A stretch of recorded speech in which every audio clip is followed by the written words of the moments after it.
Hey everybody, Nick Espinoza, your chief security fanatic here.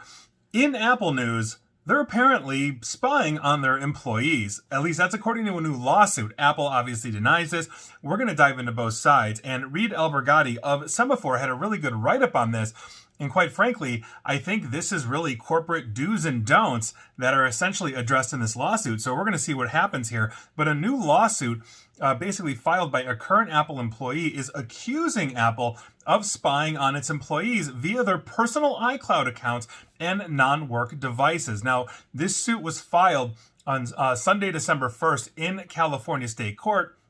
And it's alleging that Apple employees are required to give up the right to personal privacy and that the company says it can, quote, engage in physical, video, and electronic surveillance of them, end quote, even when they're at home or after they've stopped working for Apple. Now, those requirements are part of a laundry list of Apple employment policies that the suit contends violates California law. If you recall, Apple is from Cupertino in Silicon Valley in the state of California. Now, the plaintiff in the case, Amar Bhakta, basically has worked in advertising technology for Apple since 2020. And according to the suit, Apple used its privacy policies to harm his employment prospects. So, for example, it forbade Bhakta from participating in public speaking about digital advertising and forced him to remove information from his LinkedIn page about his job at Apple. Now, I think that's actually interesting, and the reason being is it's not necessarily harmful to the person if these are the policies. In other words, if they don't want him talking about, let's say, any kind of intellectual property or internal workings of what he's doing in Apple, I could see that being a reasonable request for Apple to essentially basically enforce in that sense. You know, in the same way that, you know, if you've got a security company and you're not putting your stuff out there on LinkedIn or somewhere else where you can be phished or engineered, that's just good security practice. And so I don't necessarily think Apple's going that far, but I think that one could be potentially debatable in court. And I quote, "For Apple employees, the Apple ecosystem is not a walled garden. It's a prison yard, a panopticon,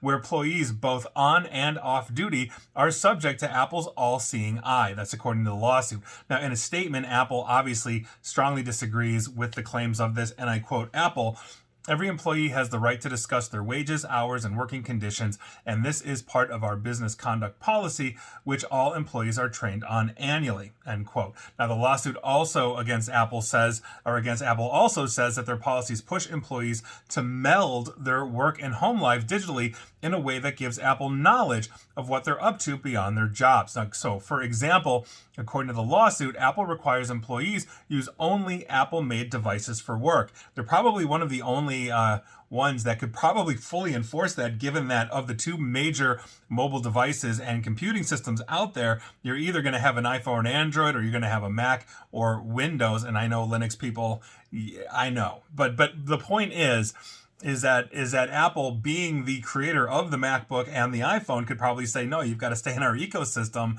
Interestingly enough, I do know people at Google, and Google doesn't care. So there you go. But because Apple puts restrictions on devices it owns, most employees end up using their own Apple devices, according to the suit. And when you're using your own device, basically, you as an employee are then required to use your personal iCloud account and must agree to using software that gives the company the ability to see virtually anything happening on that device, including its real-time location. If you recall, Apple has had issues with intellectual property theft when an employee basically uploaded a whole bunch of sensitive and proprietary information to their iCloud account and then basically walked it over to China. So I think Apple is probably turning this up to 11. Quote, "If you use your personal account on an Apple-managed or Apple-owned iPhone, iPad, or computer, any data stored on the device, including emails, photos, videos, notes, and more, are subject to search by Apple," end quote. That's according to the company's confidential policy, and this is, again, according to the lawsuit. And quite frankly, that is where I think they run afoul of the law. One of the big issues that we've seen, especially in the legal system here in the United States, is that your personal property cannot be intruded on by an employer. In other words, let's say the employer says, okay, yeah, you can go ahead and like hook up to our Office 365 email system and synchronize, your email to your Android, iPhone, whatever you're running, and you go ahead and you get fired, you quit, you whatever. If they remove that from your phone or excise that from your phone, they're technically doing that without express consent. in the same way that essentially an employer cannot force you to install a mobile device management system or a monitoring tool on your personal device. And so if Apple's trying to play the game where it's like, well, we only require Apple and it's just so convoluted that you're just going to use your own device and we're going to be able to monitor those things. Yeah, that's not right. Apple can't do that. So former employees have in the past complained about Apple's ability to access their personal information. But I think this also speaks to the bigger issue, and this is a same issue that Google has, is that we know their engineers have back-end access to absolutely everything. If you don't even work for Apple and you're using iCloud and you're storing pictures there, all that kind of stuff, they can see them. They can actually have engineers go in and take a look at this if for whatever reason they wanted to. Google was caught doing this as well. A 27-year-old employee, this is years ago, was caught stalking a 15-year-old girl, and he was going into her Gmail account and adding photos and leaving notes and all this kind of stuff. They have back-end access. So whether you're an employee or not, yeah, they can see this. Now, former employees, as I mentioned, have complained about the ability to access personal information, and this new lawsuit sheds light on the practice and the specific company policies that basically are quote unquote allowing the practice to happen. So to evade Apple surveillance, employees could use a work-owned device and use a separate iCloud account for work. That would basically be what you should be, like an employee iCloud account, a work account that is separate from your home account. But the lawsuit also says that Apple, quote unquote, actively discourages, end quote, that basically they don't want you to have a work-only iCloud account. In other words, they're saying use your personal stuff. We're just going to monitor it.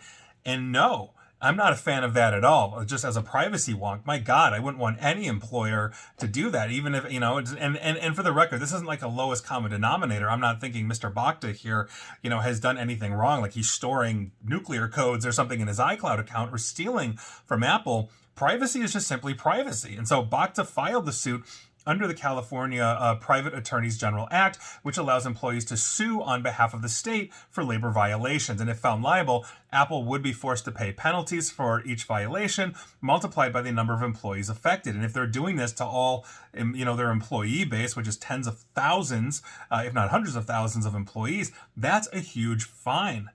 And so I think this is actually a really good test water. Quite frankly, if Apple really is doing what the lawsuit alleges, outside of discouraging like the public posting on LinkedIn or speaking, I think Apple's probably going to be okay there.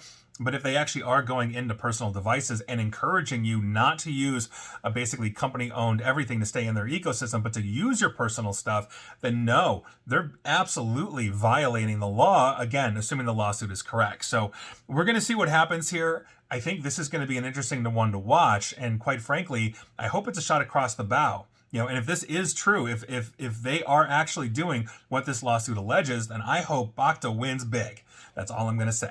And please like, share, follow me here on Facebook and Twitter at NickAESP. And please feel free to subscribe to me at YouTube as well. And as also, and Blue Sky, I'm on Blue Sky now at NickAESP. Hook me up there too, or with me, I should say. And as always, stay safe, stay online, and please attempt to stay private. Thanks, everybody.